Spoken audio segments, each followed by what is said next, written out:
Hi అండి, నా పేరు చంద్రకళ. ఈరోజు ట్రిక్ ప్రో ప్రజెంట్ చేస్తున్న one day seminar, look and learn seminar అనమాట. ఈరోజు ఈ సెమినార్కి హైదరాబాద్ నుంచి సిజర్ కింగ్ మహేష్ సార్ రావడం జరిగింది. అండ్ ఈ సెమినార్లో నానోప్లాస్టియా అండ్ అప్డేటింగ్ హెయిర్ కట్స్ కూడా చూపించడం జరుగుతుందన్నమాట.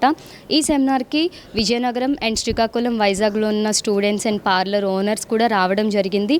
అండ్ ఇప్పటి వరకు ఈ సెమినార్ అండ్ చాలామంది ఏంటంటే బొటాక్స్ అండ్ కెరటిన్, స్ట్రైట్నింగ్ ఇలాంటివన్నీ చూపించడం జరుగుతుంది. కానీ ప్రెజెంట్ అప్డేటింగ్లో ఉన్న నానోప్లాస్టియా చూపించడం వైజాగ్లో ద ఫస్ట్ సెమినార్ ఇదే అనమాట. సో చాలామంది దూరం నుంచి రావడం జరిగింది. వాళ్ళందరికీ కూడా వాళ్ళంతా కష్టపడి వచ్చినందుకు ఈ సెమినార్ చాలా సక్సెస్ఫుల్గా జరుగుతుంది. And thank you so much support చేసిన పార్లర్, సలోన్ ఓనర్స్ అందరికీ thank you so much. Thank you.